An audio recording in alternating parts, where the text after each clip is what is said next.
तो क्या America tactical nuclear weapon इस्तेमाल करने की बात कर रहा है वहाँ? अब उसकी शिकस्त हो जाना और इतने कम वक्त में, ये वो चीज़ है जो अमेरिकी जो एस्टेब्लिशमेंट है उसको ये कबूल नहीं हो रही है।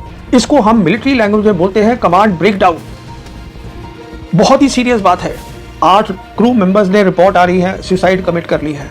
तो ये यूएस मिलिट्री में एक तरीके से क्या इसको बगावती बोलते हैं और क्या बोलते हैं, हर आदमी अपना काम करने में लगा हुआ है, कमांड ब्रेकडाउन है। तो आज पाकिस्तान का रोल जो है वो और बढ़ गया है, उसका अब काम ज़्यादा हो गया है कि ईरान की हाई पावर्ड 21 मेंबर की team, senior leader Ghalibaf, Abbas Araghchi भी शामिल हैं, ये सब जा रहे हैं पाकिस्तान। क्योंकि आज पाकिस्तान के जो आर्मी चीफ हैं फील्ड मार्शल आसिम मुनीर, वो इकलौते पर्सन हैं, इकलौते हैं जो कि प्रेसिडेंट ट्रंप से डायरेक्टली बात कर सकते हैं। पाकिस्तान जिसके पास पूरी सपोर्ट है चाइना की, जिसके पास सपोर्ट है रशिया की, इकलौता मुल्क है जो है एक बहुत बड़ी जो प्रॉब्लम खड़ी हो सकती है दुनिया के लिए, उसको पाकिस्तान काफ़ी मदद कर सकता है।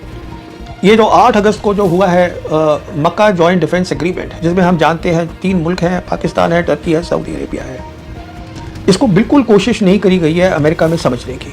बहुत सारे हवाई जहाज गए हैं, सरकारी हवाई जहाज यूएई के, कोई $3 बिलियन कैश लेकर तेहरान गए हैं ईरान को देने।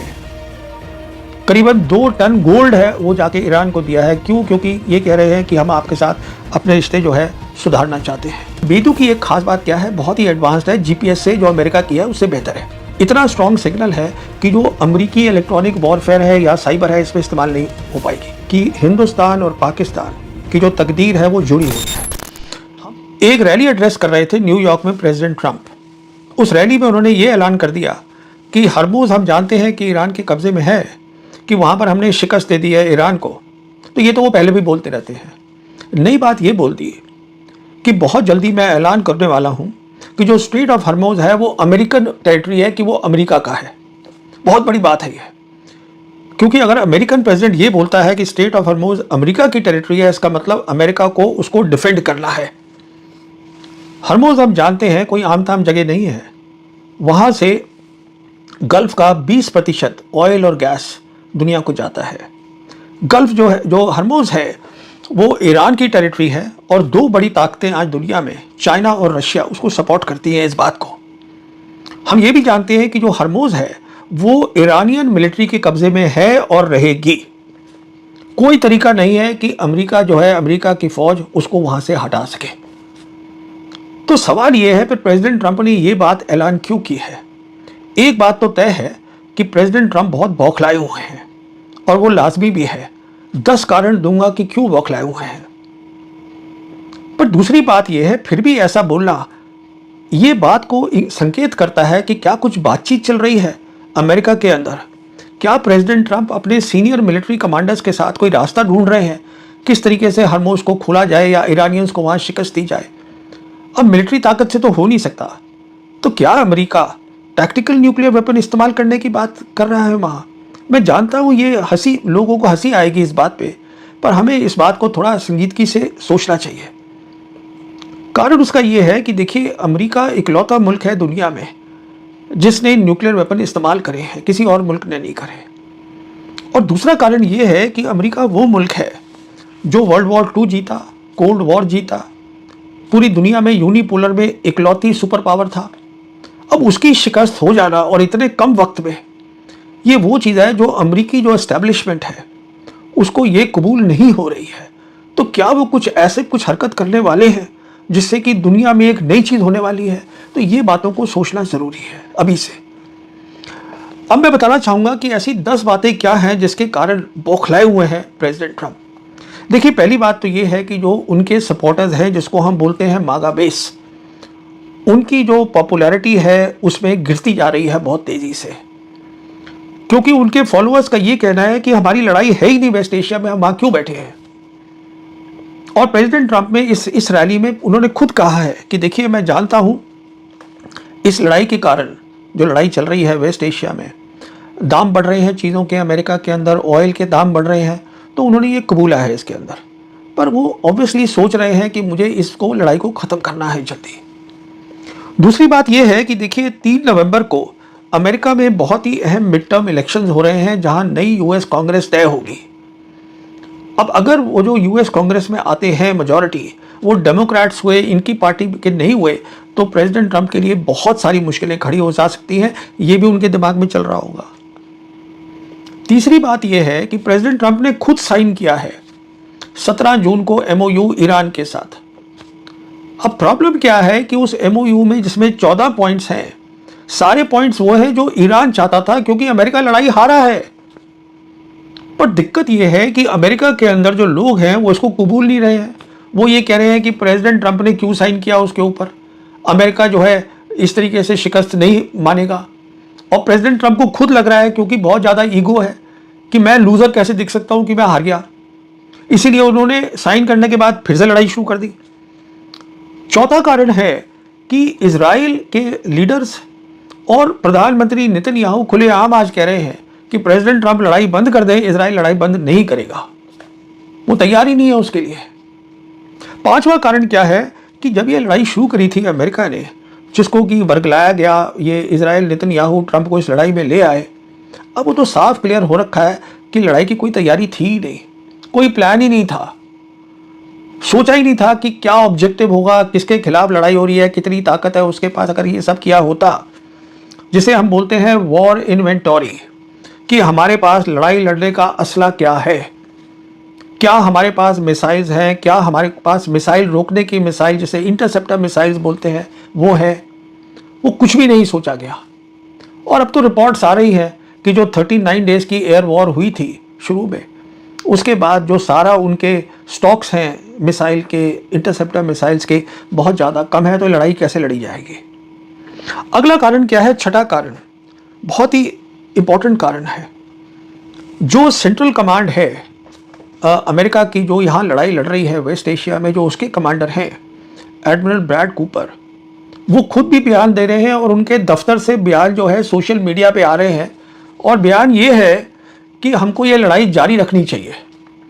ये पोजीशन जो है वो इजरायली फौज की है, ये पोजीशन जो है वो इजरायली मिनिस्टर्स और नेतन्याहू की है। ब्रैड कूपर जो कि US मिलिट्री के हैं, अगर उनकी ये असेसमेंट है, ये सोच है, तो उनको ये पब्लिक नहीं करनी चाहिए, सोशल मीडिया पे नहीं देनी चाहिए।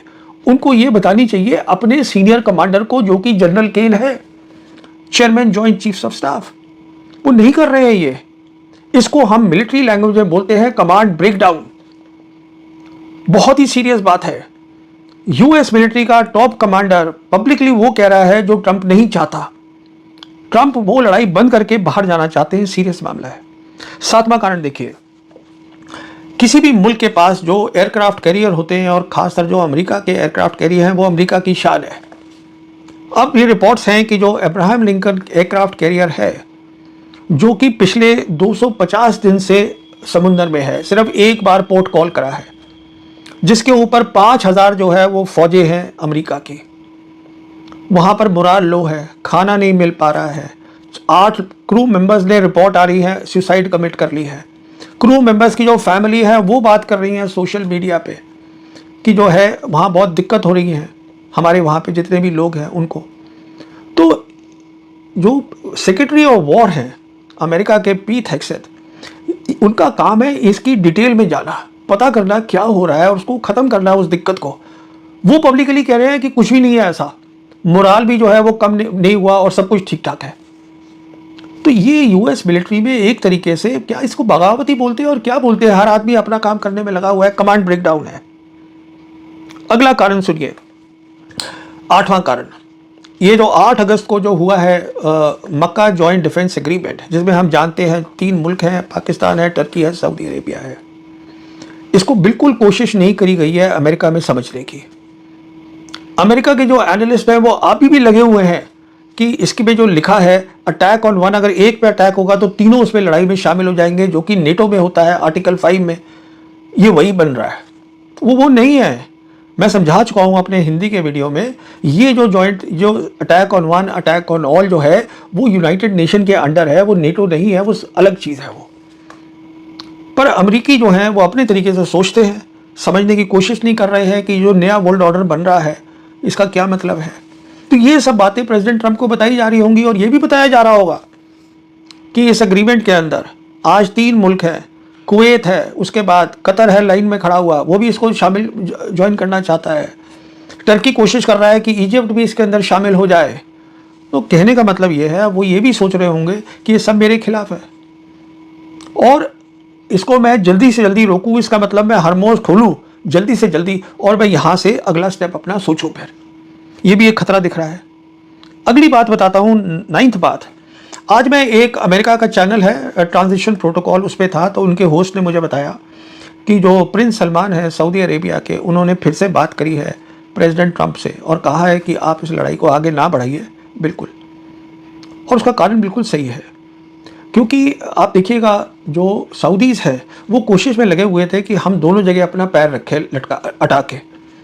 अमेरिका से भी दोस्ती करी हुई है और चाइना और ब्रिक्स के मेंबर भी हैं। तो अब क्या हुआ है, याद करिएगा कि नवंबर 2025 में प्रिंस सलमान गए थे व्हाइट हाउस में, जहां पे प्रेसिडेंट ट्रंप भी खड़े थे। वहां पर यह अनाउंसमेंट करी प्रिंस सलमान ने कि जो सऊदीज़ हैं वो $600 बिलियन अमेरिका में इन्वेस्ट करेंगे।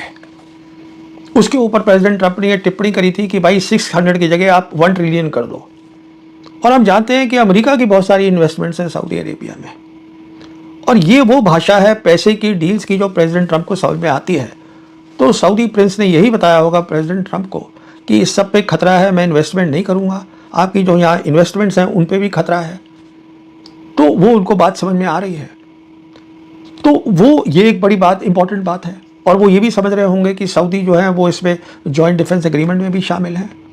फिर एक और जो बात पता चली वो ये है कि जो यूएई है, जो अभी तक बिल्कुल अलग थलग था, अपना लगा हुआ था, क्योंकि उसका अब्राहम अकॉर्ड है इजराइल के साथ, यूएई की इन्वेस्टमेंट से इतनी इजराइल के अंदर नज़दीक है, इजराइल के नज़दीक है वाशिंगटन के, सोच रहा था कि मैं इन सबसे अलग जो है काम कर सकता हूँ, मुझे ईरान से कुछ लेना देना नहीं है। वो भी अब लाइन पे आ रहा है। जैसे कि मुझे बताया गया, ये जो होस्ट हैं ट्रांजिशन प्रोटोकॉल के, उन्होंने मुझे बताया कि देखिए बहुत सारे हवाई जहाज गए हैं, सरकारी हवाई जहाज यूएई के, कोई $3 बिलियन कैश लेकर तेहरान गए हैं ईरान को देने।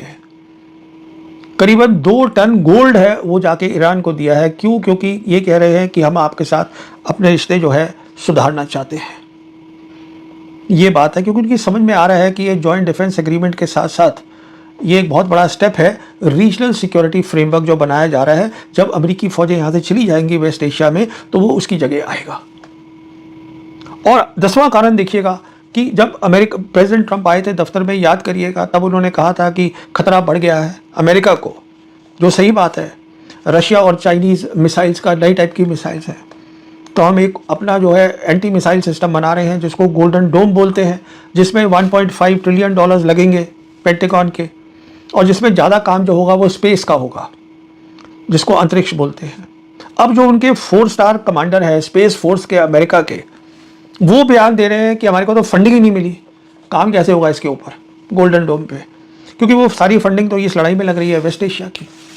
तो ये 10 मसले तो हैं ही जो उनको परेशान कर रहे हैं प्रेसिडेंट ट्रंप को। उसके अलावा बड़ी परेशानी ईरान से आ रही है। ईरान ने जो अपनी शर्तें हैं हरमोज को खोलने की, वो और सख्त कर दी हैं। वो कह रहे हैं हम तभी खोलेंगे, पहले तो आप ये अपना नेवल ब्लॉकेज हटाइए, हमारे ऊपर से सारे सैंक्शंस हटाइए, जिससे कि ईरान जो है फ़ौरन अपना तेल, अपना गैस, अपने पेट्रोकेमिकल्स वो दुनिया में बेच सके। अपनी फ़ौजों को वेस्ट एशिया से निकालिए। हमारे जो आपने दबा के चोरी करके जो एसेट्स रखे हुए हैं करीबन $12 बिलियन के, उसको आप रिलीज़ करिए। उसके बाद वो ये बोल रहे हैं कि जो लड़ाई इजराइल कर रहा है लेबनान में हिजबुल्लाह के साथ, और जो कर रहा है गाज़ा में हमास के खिलाफ, उसको बंद करवाइए, जो नहीं करवा सकते प्रेसिडेंट ट्रंप। नेतन्याहू सुनता ही नहीं उनकी बात।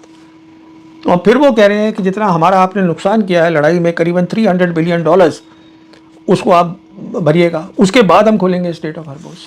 हम नहीं खोलते। और उसके साथ साथ क्या हुआ है, खबर भी और आ गई है ईरान के अंदर से।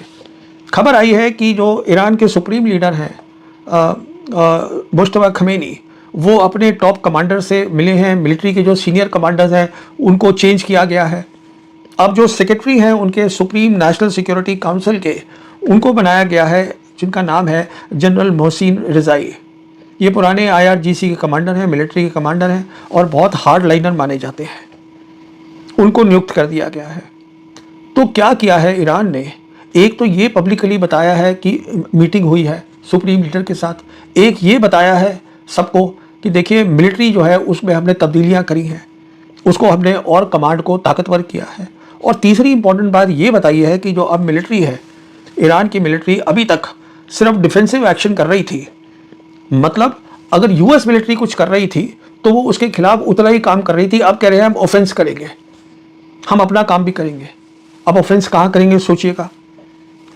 देखिए ऐसा है कि जहाँ तक स्टेट ऑफ हॉर्मुज़ का ताल्लुक है, जो हम जानते हैं पूरे कब्जे में है ईरान मिलिट्री के, उनकी नेवी के, कुछ काबिलियत वहाँ ऐसी है जिसका उन्होंने इस्तेमाल ही नहीं किया अभी तक।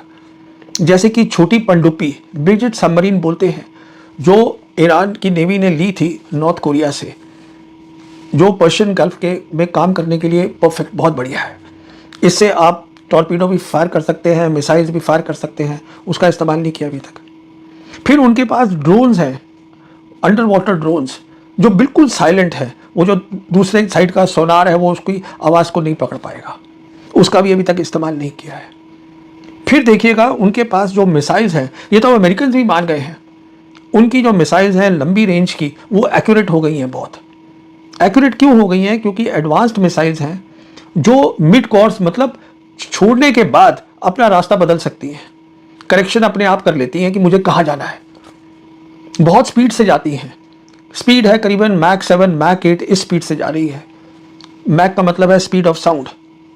फिर जो वहाँ पर जो मिसाइल पहुँचेगी, एक तो मान लीजिए इजराइल है, उनके पास इंटरसेप्टर नहीं है, कमी है, और दूसरा उस मिसाइल में क्योंकि वो अपना रास्ता बदल लेती है, कोर्स करेक्शन कर लेती है, वो उनके जो एयर डिफेंस सिस्टम्स हैं वो उनको इवेड कर देगी, उससे अलग निकल के टारगेट पे जाके हिट कर देगी, वो कर सकती है। तो कहने का मतलब ये है, जब इतनी उनके पास एक्यूरेट मिसाइल्स हैं, तो ये जो नेवल ब्लॉकेड लगा रखा है हॉर्मुज़ पर अमेरिकन ने 13 अप्रैल से, नेवल ब्लॉकेड का मतलब होता है ये लड़ाई है, दिस इज़ वॉर। जब आप नेवल ब्लॉकेड लगाते हैं, अभी तक ईरानियन चुप बैठे थे। क्या ऑफेंस का मतलब है कि अब वो अपनी मिसाइल इन पे दागेगी, जो यहाँ पर इनके बड़े बड़े जहाज है वहाँ पर। अगर 2 जहाज भी उड़ गए, डिस्ट्रॉयर्स उड़ गए यूएस नेवी के, तो आप सोच लीजिए कि क्या इज्जत रहेगी अमेरिकन नेवी की, जो इतनी बड़ी नेवी, ताकतवर नेवी मानी जाती है। फिर ईरानियन ने ये भी कह दिया है कि हम स्टेट ऑफ हॉर्मुज़ में जो अंडर सी केबल्स इंटरनेट जा रहा है, अब उसको काट सकते हैं। इंटरनेट कट गया तो जो इंटरनेट जा रहा है गल्फ कंट्रीज़ में, वेस्ट एशिया में, इवन इंडिया में, करीबन 7 केबल्स हैं जो मुंबई जा रही हैं, उस पर आप समझ लीजिए कितना नुकसान हो जाएगा। इंटरनेट ही अवेलेबल नहीं है, आप क्या करिएगा। फिर उसके बाद जो है, आज उनके पास ताकत है कि वो जो है वो डिगो गार्सिया तक हिट कर सकते हैं, क्योंकि इतनी एक्यूरेट मिसाइल है। डिगो गार्सिया 4000 किलोमीटर है ईरान से लेकर इंडियन ओशन रीजन में। और ये सब इसलिए हो पा रहा है क्योंकि चाइनीज़ ने उनको स्पेस की कैपेबिलिटी बेदू दे रखी है। और बेदू की एक खास बात क्या है, बहुत ही एडवांस्ड है, जीपीएस से जो अमेरिका की है उससे बेहतर है। इसमें होता है जिसको बोलते हैं हम यागोन ऑगमेंटेशन सैटेलाइट्स, जो कि 900 किलोमीटर और 1200 किलोमीटर एल्टीट्यूड पे काम करता है ज़मीन के ऊपर, जिसको हम लो अर्थ ऑर्बिट बोलते हैं। इसका सिग्नल बहुत स्ट्रांग होता है, इतना स्ट्रांग सिग्नल है कि जो अमेरिकी इलेक्ट्रॉनिक वॉरफेयर है या साइबर है, इसमें इस्तेमाल नहीं हो पाएगी, नुकसान नहीं कर पाएगी। तो इस सिग्नल के थ्रू जो है वो जो लंबी रेंज की मिसाइल्स हैं उनको रास्ता बताया जाता है और वो एक्यूरेसी से अपने टारगेट पे पहुंचेंगे। कहने का मतलब ये है कि आज ईरान पूरी तरीके से ताकतवर पोजीशन में है, मिलिट्री के मुतालिक एडवांस्ड मिसाइल्स है, प्रोडक्शन बढ़ी हुई है, और दूसरी तरफ वो जो है सब कुछ कम है, ड्रोन्स हैं, सब कुछ इनके पास है, प्रोडक्शन हो रही है। अच्छा, पर आज भी जो है, जो उनकी फोकस है, जो वो चाहते हैं, जो ईरानी चाहते हैं, वो ये चाहते हैं कि अमेरिका जो है यहाँ से निकले बाहर। अपनी फ़ौजें जो 50,000 फ़ौज उन्होंने वहाँ बिठा रखी है, और कुछ तो हट भी गई है अब गल्फ कोऑपरेशन काउंसिल के जो कंट्रीज़ हैं जीसीसी की, वहाँ से उसको आप निकालिए, जिससे कि हम अपना रीजनल फ्रेमवर्क, जिसमें अहम काम होगा जो मैंने बताया मक्का जॉइंट डिफेंस एग्रीमेंट का, वो वहाँ पर लाएँ। हम अपने मसले खुद सॉर्ट आउट करना चाहते हैं, आप निकलिए यहाँ से। वो आज भी वही चाहते हैं। इसमें पाकिस्तान का, अब जब मैंने आपको ये पूरी बात समझा दी कि क्या ट्रंप सोच रहे हैं और जो उन्होंने ऐलान किया है, तो आज पाकिस्तान का रोल जो है वो और बढ़ गया है। पाकिस्तान मीडिएटर तो है ही, उसका अब काम ज़्यादा हो गया है। और यही कारण है कि रिपोर्ट्स आ रही हैं कि ईरान की हाई पावर्ड 21 मेंबर की टीम, जिसमें उनके senior leader Ghalibaf, Abbas Araghchi भी शामिल हैं, ये सब जा रहे हैं पाकिस्तान। क्यों जा रहे हैं? बहुत सीधी सी बात है, क्योंकि आज पाकिस्तान के जो आर्मी चीफ हैं फील्ड मार्शल आसिम मुनीर, वो इकलौते पर्सन हैं, इकलौते हैं जो कि प्रेसिडेंट ट्रंप से डायरेक्टली बात कर सकते हैं, उनको बता सकते हैं कि देखिए यहाँ पर क्या सोच है, क्या तैयारी है, कि किस तरीके से आप जो बोल रहे हैं कि हम ये कर देंगे, उससे क्या नुकसान हो सकता है। क्योंकि प्रेसिडेंट ट्रंप के जो खुद हैं एडवाइजर्स, पीट हेग्सेथ जैसे, उनको तो लड़ाई भी समझ में नहीं आती, और सारे के सारे जिसको हम बोलते हैं यस मैन, हाँ मतलब बॉस की बात को हाँ कर दी, उस टाइप के तो लोग वहाँ भरे पड़े हैं। तो कौन बताएगा प्रेसिडेंट ट्रंप को कि आपके पास एक ही रास्ता है, और वो ये है आप आराम से आइए और बात करिए ईरानियंस के साथ, और जो आपने एमओयू साइन कराया है उसको आप मुकम्मल करवाइए, उसको आप कैरी फॉरवर्ड करिए। तो आज पाकिस्तान, इसमें कोई शक नहीं होना चाहिए, हमें समझना है पाकिस्तान जिसके पास पूरी सपोर्ट है चाइना की, जिसके पास सपोर्ट है रशिया की, इकलौता मुल्क है जो ये थ्रेट दी गई है प्रेसिडेंट ट्रंप की कि मैं हरमोज को अपनी टेरिटरी ऐलान कर दूंगा। उसका क्या मतलब है, वो उसको सुलझा के मामले को ठंडा करके उसको जो है एक बहुत बड़ी जो प्रॉब्लम खड़ी हो सकती है दुनिया के लिए, उसको पाकिस्तान काफ़ी मदद कर सकता है। मैं लास्ट बात जो हर बार बोलता हूँ, अब भी वही बोलना चाहता हूँ कि हिंदुस्तान को अगर प्रोग्रेस करना है इस नई दुनिया में जहाँ 3 बड़ी ताकतें हैं, जिसको मल्टीपोलर हम वर्ल्ड बोलते हैं, तो आप समझ के चलिए कि हिंदुस्तान और पाकिस्तान की जो तकदीर है वो जुड़ी हुई है। हम दोनों तभी सफल हो पाएंगे, हमारे लोगों की गरीबी तभी हट पाएगी अगर हम इस बात को समझें कि दुनिया बदल चुकी है, हम दोनों को मिल के काम करना है।